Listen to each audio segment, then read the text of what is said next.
Welcome to the inaugural episode of the MBW Marketing Business Wealth podcast. My name is Aaron Witnish. I'm your host, and today I'm going to dive into the truth about business ownership, entrepreneurship, and be completely open, honest, and vulnerable about what that journey is really like. If you jump on social media, it's almost like a Hollywood movie. There's highlight reels, the success gets spoken about.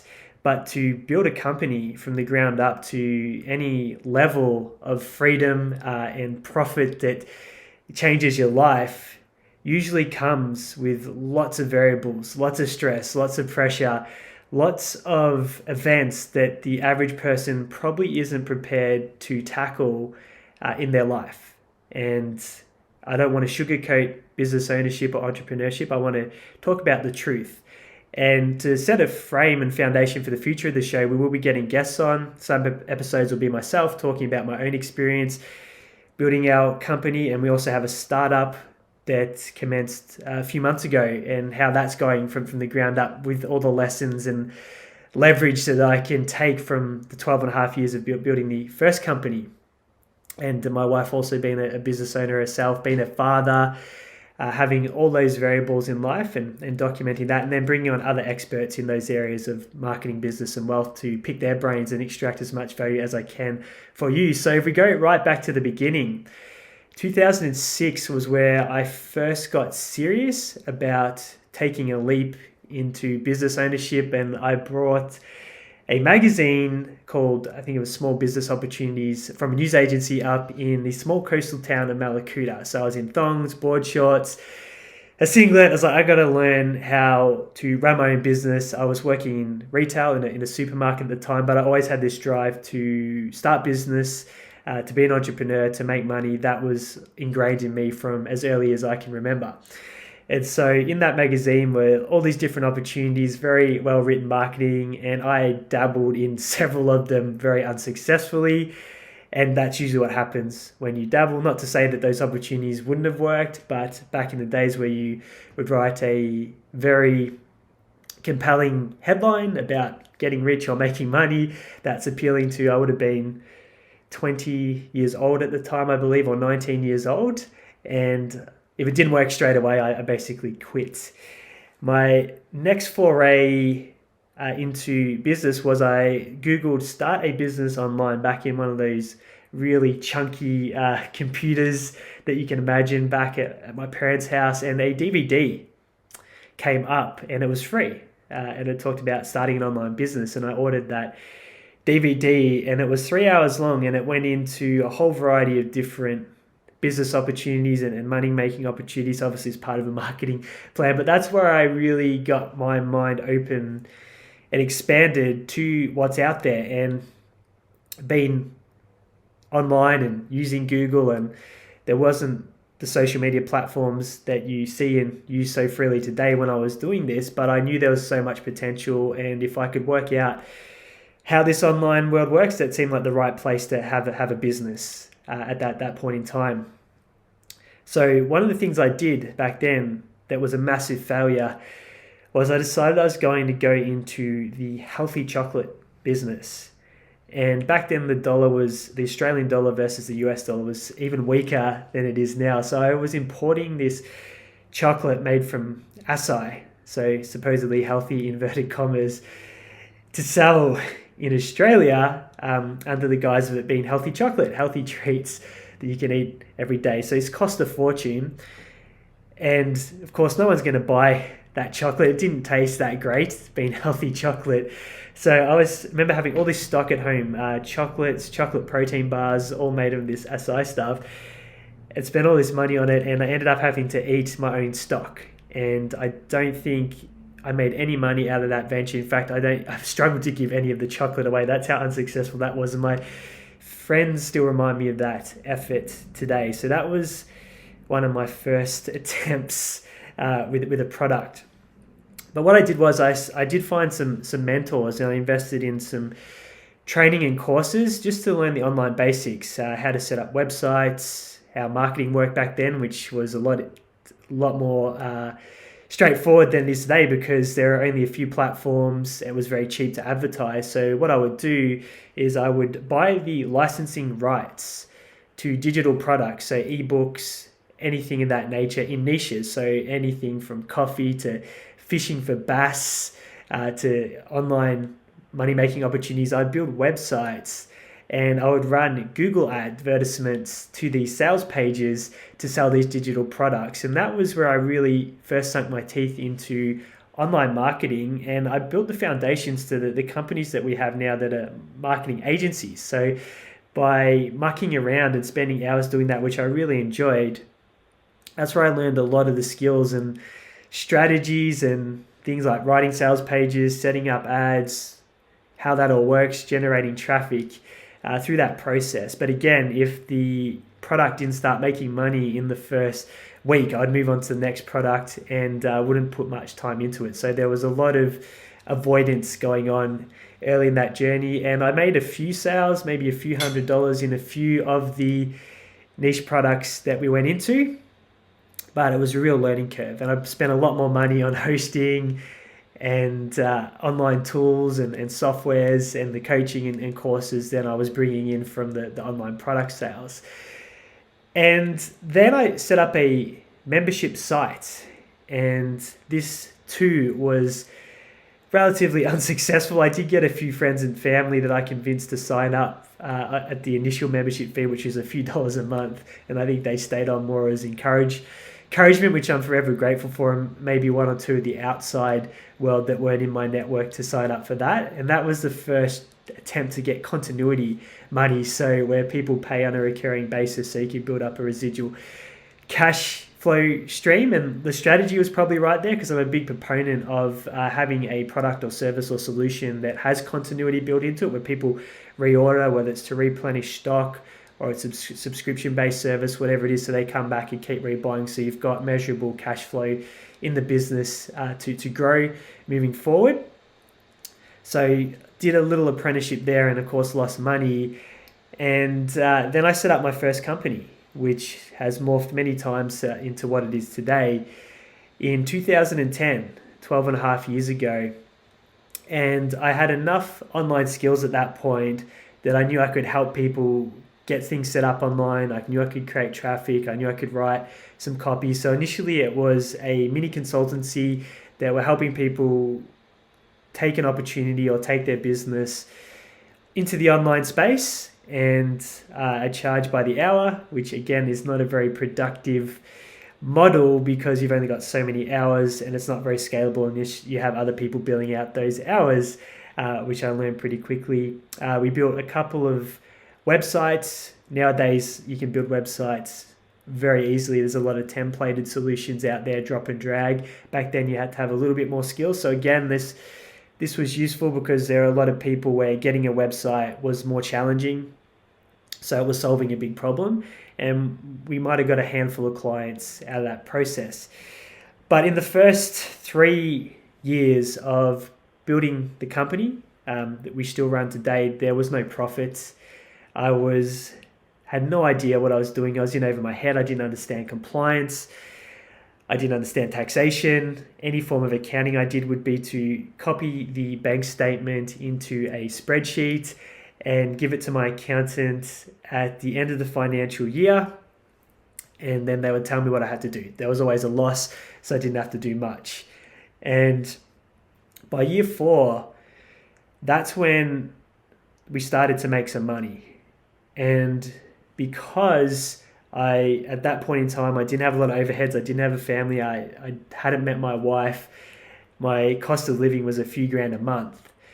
And I was deriving that much income from the business at that stage. And because I had carryover losses from the previous financial years, there was no taxation to pay or anything like that. So I was able to quit my job that I was working on the side. So I was building up the company part-time and go full-time into business ownership. And that was a big leap. And that was really scary, to be honest, because you didn't have that reliable paycheck coming in. And now you were self-sufficient. And you knew if you didn't go out there and produce, that you didn't have money. And I think that's the first thing that can be a challenge for entrepreneurs and business owners to grapple with, is you have to go out and get business. And if you don't get business, you don't get paid unless you are deriving income from other sources, and your team don't get paid. And that's a lot of responsibility, and it can be pressure if you don't have certainty on that. If you're not sure where your next client is coming from, if prospects are not getting back to you, you would know what it's like if you've been in business for a while to have a lean period where the money going out is much higher than the money coming in. And that mentally can be a battlefield. And how you deal with that can be interesting. For me, early on in my business career, the way I would handle pressure was usually to drink. So if I was worried about something, I would open a bottle of red wine, and 2 or 3 glasses in, I wouldn't be worried anymore until the hangover kicked in the next day, and I was left to face the reality of I hadn't solved the problem, and we still had to go bring in some revenue for sustenance, which is a very interesting experience. But the next thing that happened that was a super interesting challenge, the first year that we made some money and did over 6 figures in revenue, there was significant profit in the business, but I was just treating the company account like my own personal ATM, taking money out, buying this, buying that, enjoying having some money after that lean period when I first started the business. And then came the end of the financial year, still no real accounting systems, hand over the admin and get this tax bill. And it was, we pay that much tax in a week at the moment, but back then it was a lot of money that I didn't have because I'd already been spending the proceeds of the company's money, which is the first real lesson, and it scared the crap out of me. And I had to ring up the taxation office, the ATO here in Australia, and explain my situation. And I was very open and honest, and they said, don't do it again, but we'll put you on a payment plan to pay it back. I'd like to say that was the last time I learned that lesson, but we'll keep going with the story, and I will let you know about the next chapter. So in 2012, the company, as I said, was starting to make some money. I met a great man by the name of Jack Murray, and I'd offered to work for free for a mentor at that period in time to see how they built and ran their companies, and he was there doing the exact same thing. And he had a tracking company, which he then solved. He had an advisory company, and I was still doing my things. And we got together and we launched a company, the Australian Institute of Coaching, which sold life coaching diplomas. So we were affiliated with an RTO, a registered training office. People that wanted to become a certified and have a diploma in life coaching would come and do our courses. And together we launched that company in the format of an information evening. So we set up an event on Eventbrite. We ran an ad on Facebook. I'm not sure if we used Google for that. We had 20 or 30 people show up on a weeknight. We did a 2-hour session that Jack facilitated on the opportunity to become a life coach. And that's how that company was born. And together, we grew that company. And what we would do is we would set up a Facebook ad, we would drive it to a webinar, and people would sign up for the webinar. We would talk about life coaching and educate them on that, and then they'd have the opportunity to enroll in the diploma. And that model worked really well. Webinars were quite new at that point in time. There weren't a lot of people doing that. We also had an information pack. We paid and invested in SEO strategy, and we were at top ranking on Google. In fact, I think that the company still is, certainly here in Australia.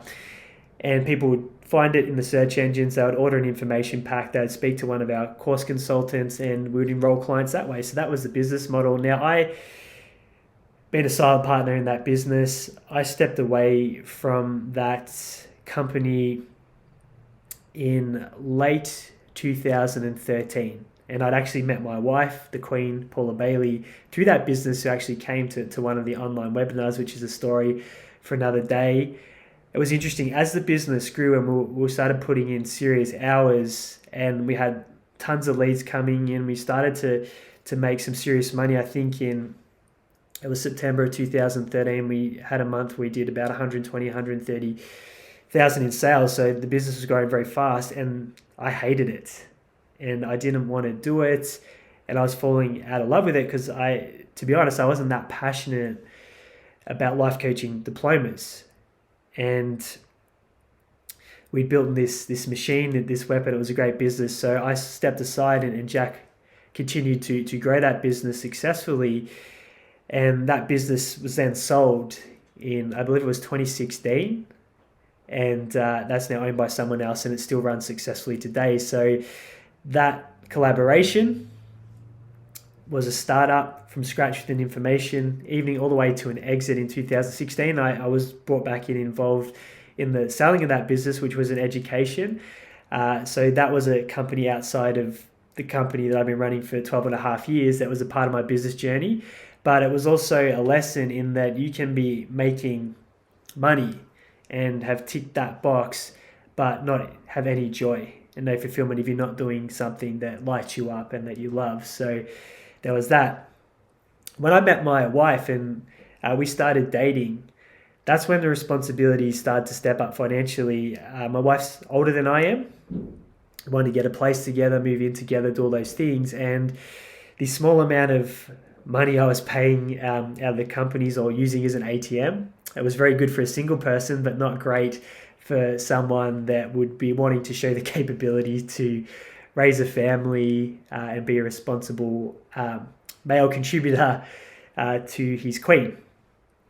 And so I went out and started doing consulting and advisory work, having the AIC under my belt, and having built up some client base through doing some consulting in the web space and building some websites.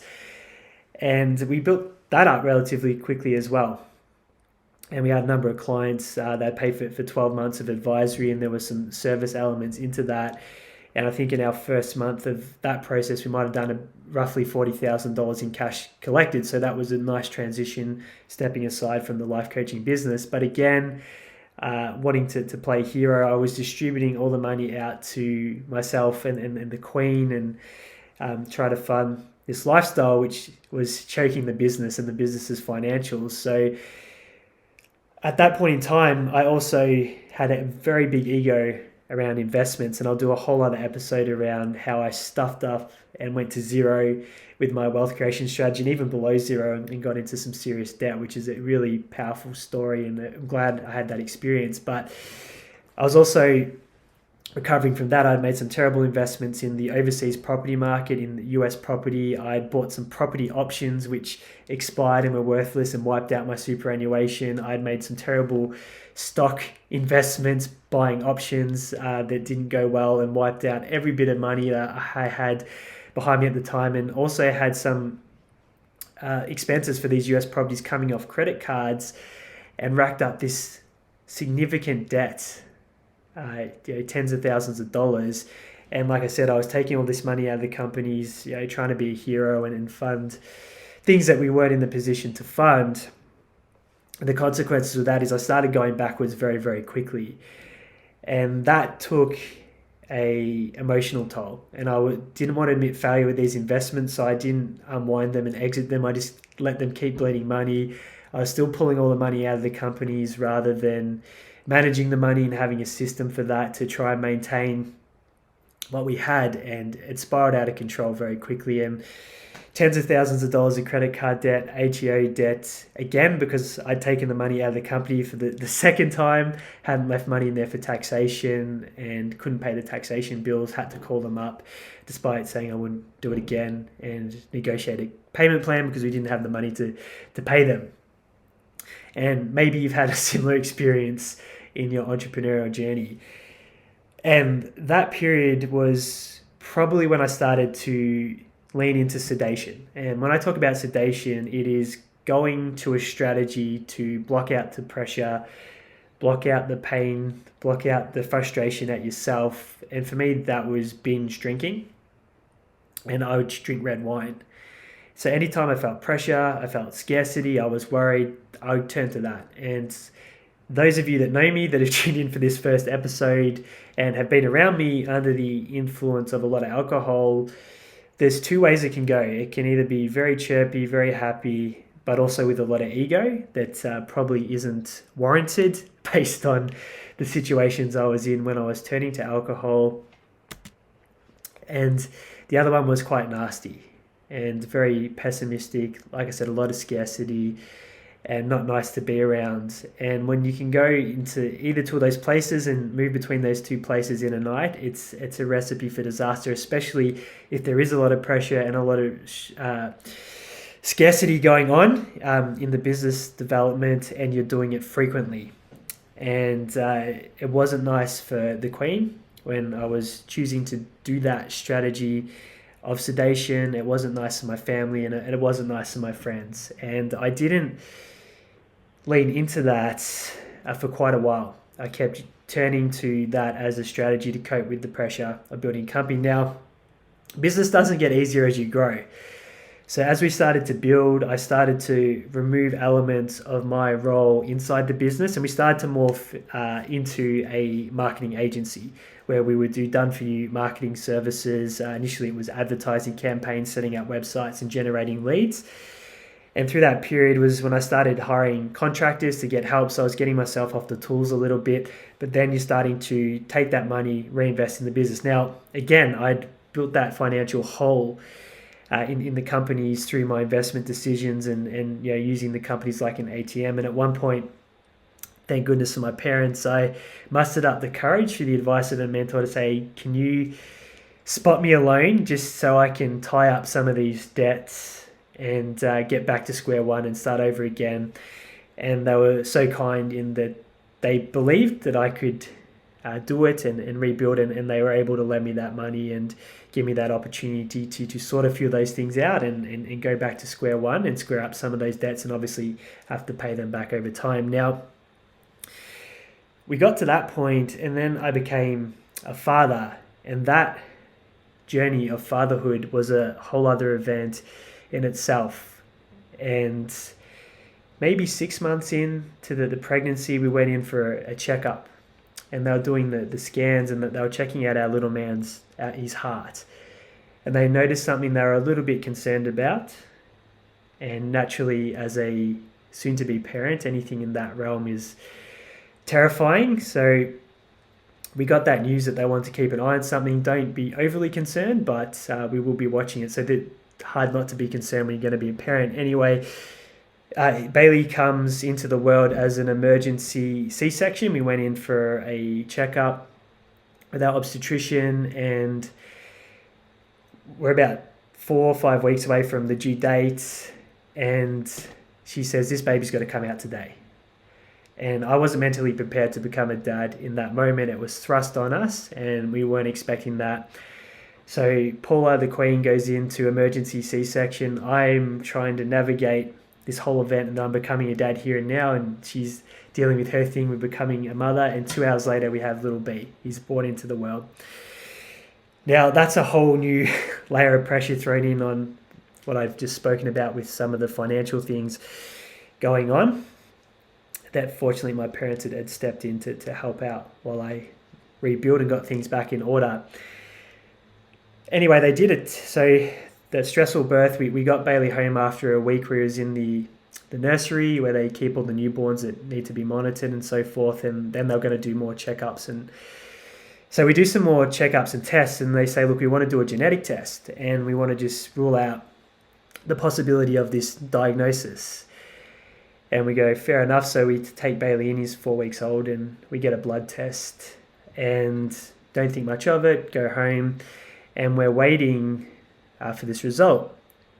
And we get a call from them saying, hey, come in, we got Bailey's test results. Now, when someone says come in, you know that there's a reason why they want you to come in.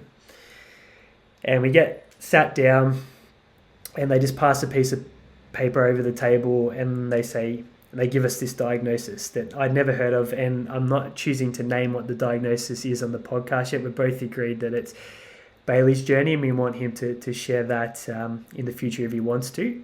But it's a very rare diagnosis, 1 in 20,000, and Bailey's maybe in between 4 and 6 weeks old at this point, and we're just like, whoa, it didn't even register. It was I didn't even know what this thing was. I'd never heard of it. Neither had Paula, and we just knew that he had this thing that could have a whole spectrum and a whole series of things, some to do with the heart, lots to do with his development and his future. So we've got this beautiful little human now that has this really uncertain future. So I go home, I don't know how to deal with it emotionally, as a lot of parents don't when they receive information like that with a newborn. And again, this becomes a sedation pattern, something that triggers sedation and more trying to bury it down for an extended period of time after this. And I remember calling a few family members, and I remember calling Jack, my business partner with AIC, and bursting into tears and just really didn't know what to do. And Bailey ended up in surgery at 6 weeks old. So handing over this little, what was a premature baby over to the surgeons. And I remember the anaesthetist didn't put him on the table. He cuddled him and carried him in. I might get a bit emotional here. And I felt so blessed. And this is at the Royal Children's Hospital in Melbourne, Australia. And I was just so grateful in that moment that he carried this little baby in instead of putting him on the operation table. And he went in and had a surgery at 6 weeks old, which was traumatic. I remember as soon as the surgery was over and we got him back, I went into the hotel room that we were staying in nearby the hospital, and I just had this massive bout of gastro. I just started throwing up everywhere. And the night before, I had to hold him. So I was up all night just bouncing him because he couldn't eat and have breast milk before the surgery. So Paula couldn't nurse him. So I was up all night. It's the tightest I've ever been. It's like the whole emotional impact of knowing he's going into surgery all came out, and I just vomited everywhere for the next 24 hours and went through that experience. And we got him back. And then 4 weeks later, what he went in for surgery for recurred. There was a 1 in 100 chance of that recurring. So he had to go in for a second operation at, let's call it 8 weeks old. And we went through that process again. And so all these things that happen, these financial events, I become a father. We've got this diagnosis with our little man that has all these variables. There's just so much uncertainty around the future. And like I said, my strategy for coping with this was to drink. And I'd feel awesome after 2 or 3 glasses of red wine, and I wouldn't have to think about it. It wouldn't enter my mind. And then there's the impact of those decisions on the person you are, and then how that affects performance and the flow on days. So this is the parts of the journey that often don't get spoken about, but I grappled with this, and I continued to do this sedation tactic for quite a few years. Bailey's just turned 5, and up until August last year, I'd go, not frequently, but intermittently, cope with this, knowing that he has this diagnosis, by not wanting to deal with it emotionally, I'll drink and then I won't worry about it. And yeah, it took a toll, and it could have possibly broken up my marriage with the Queen. There were certainly those conversations because you're not fit for emergencies as a parent if you are intoxicated, if something happened to rush them off the hospital. And I was getting to that point, not every night, but when I felt pressure. And of course, the pandemic hit a couple of years ago, 2.5 years ago, and that was a great excuse too to drink when pressure and uncertainty would come in. So there was grappling with that. Even though our business grew through those 2-year periods, we grew our team, we grew our revenue, we grew our profits. There would be these periods of doubt and uncertainty blended in with all the other things that I would choose to sedate. And if you're a business owner that has grappled with some form of sedation, maybe yours isn't alcohol, you do it with something else, then I can understand, and I certainly feel why you do that. But it's also probably the thing that's holding you back from your potential. So fast forward, and we started employing and growing the team quite quickly a couple of years ago. So payroll started expanding. We started to invest a lot more in the business. Our client base started growing. We had a really good service in our marketing agency that was getting great results. It was then that I really started to understand compliance and money management. So we built really strong financial structures. I got a great accountant in the team at Hatcher Advisory, Gary Brown, who I've built a great relationship with. And we started managing every cent down to a T. So I managed to repay all those debts to the taxation office. We sold out of a property that we owned, we had a share in, to pay back my parents and get rid of that energy. All the credit cards were paid off, all the debt was wiped, and then we had cash in the bank. So there was a happy ending. Well, there's a happy forward story out of that. But what turned it around for me was starting to get obsessed with the financials and the metrics in the business and the data inside the company. So when I started paying attention to the financials, to the numbers, then I had information and I could start making informed decisions. So when it came to hiring people, we knew we had the cash flow coming in to do that. We also knew what we needed to take as salaries out of the company to run our household, and we knew any additional profit we could take out for investments. And that fear and scarcity around finances started to dissipate. We knew how to get clients, we had a good model, we could start to grow the business and forecast into the future.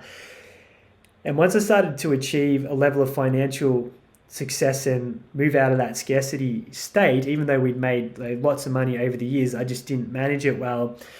I started to get a lot of self-confidence and I started to back in my own ability as an entrepreneur.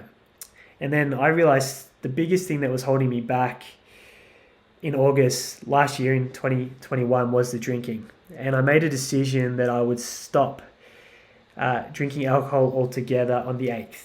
And I went into the Queen, my wife Paula, and I said, I've had my last drink. I'm not going to touch alcohol moving forward. And like anyone that makes that statement, if you've done the opposite behavior and drank a lot, I guess it's like, we'll see. And the first thing I did was I announced it to all my friends and all my family, everyone in my circle, so they knew, so there wouldn't be any temptation or no one would be offering me drinks when I went into those situations.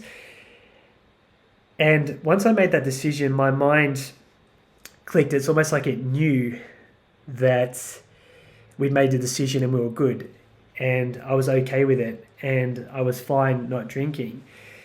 And all of a sudden I started to become really present and really connected, mostly with myself initially. I started to understand myself, my patterns. And I realized that I'd been running my entire life essentially from a place of anxiety. I just thought it was a go get things done mentality, but it was a destructive, anxious mindset of needing certainty and going to the next thing and having to get things done and control. And those things are really challenging to build a business with, because if you need control, getting a team in to take over elements of the business for you is very hard, because they're going to do things and they're going to be passing them on to clients and so forth. And there's a chance that they might mess up and that you're not going to see that. And then if you've got a fear of letting people down and being liked and loved and all those things, then that can put that front and center. So once I started to get that self-confidence, I started to believe in my potential and what was possible. I started to get super fit and I started to build a body that I was really proud of. And I started to replace what I did with drinking with training and running and getting super fit. And that was my meditation. That was my escape. That was my way to quiet the mind down, getting fit and healthy, which is a great substitute for drinking. Anyway, the team started to expand rapidly. So did the revenue in the company. So did the profitability. And then with this self-awareness and realizing that I wasn't even enjoying the journey, I was always racing to the next thing, I started to enjoy my life. I started to step outside and breathe. I started to appreciate my wife instead of focusing on maybe the one or two things that cause friction in our marriage, on the 40 things that I adored and worshipped and loved and embraced those. I started to be present in a really deep way with my son and really pay attention and connect and talk with him. And now I have to credit a man for these realizations, Garrett J. White, the warrior himself, started talking about a lot of business owners succeed in the domain of business or making money. They get that together, but when it comes to their marriage, it's chaos. When it comes to their relationship with their kids, it's chaos. When it comes to their physical body, they're unhealthy. They're doing these sedation tactics. So they're not multidimensional. They've only got one thing dialed in. But if you can get yourself right first, then you can show up powerfully for your marriage, which means if you've got a healthy marriage, you're going to be a great representation and your kid's going to feel safe in the household with his parents, which means you're on fire to go out and tackle the world of business and show up for your team. And once that got dialed in, the acceleration and growth of the companies have been significant. And we're sitting here now in 2022 with this really powerful business, with this powerful team. We're consistently growing. And as I mentioned, a new startup that we're going to build from scratch and talk about that journey here on this show. But everything that happened prior to then was leading to that awareness, that the pressure, the stress, the things that entrepreneurs often don't talk about. You get to see the glitz and glamour of business and these numbers, which, by the way, if people are talking about top line revenue, I've seen many business owners that do a phenomenal amount of top line, so money coming in, but they still don't even make a profit. So if you talk about their top line, it's very exciting, it's very interesting. It could be multiple seven figures, but they're still not making a profit on the bottom line, and you don't see that part. So I'm more interested in profitability as a business owner than that top line number. And I think if business owners can generate a healthy profit, then they can fund their family, they can fund freedom, they can fund their lifestyle, and that's what business is about. You shouldn't go into business if you don't want to generate a profit to create the life you want. There's much easier, less stressful ways to do it. And these are the elements that I want to share on the podcast moving forward, is talking about and being completely vulnerable about the journey of business and appealing to those parts that are hard, because it's easier to thrive when things are well. But what do you do when your back's against the wall, when you don't know how to get that next client, when you don't know where the next dollar is coming from, when you don't have any leads in the pipeline, when you've got a problem on your table with taxation or a client, or it could be something to do with legals or compliance? How do you navigate that? And that's where we're going to have the conversations. That's where we're going to bring in experts, and that's what we want to talk about. Then we're going to talk about strategies, the things that I have skills in: marketing, generating leads, getting clients, the parts of business that I have learned from. I'm nowhere near an expert, but I can certainly share some of the lessons that you've heard from today. But I can bring in my mentors, people that are much further along the journey than I am, that have built much bigger businesses and have a lot more experience, and ask them the questions that you want to ask them. And that's what this podcast is about. It's about sharing, being vulnerable, and hopefully getting you to have some awareness around anything in your life that might be holding you back and stopping you from your potential in any one of those domains. And if you are sedating, if you are avoiding, just shining a light on it and go, if I wasn't doing that, how would I show up and what would my life look like?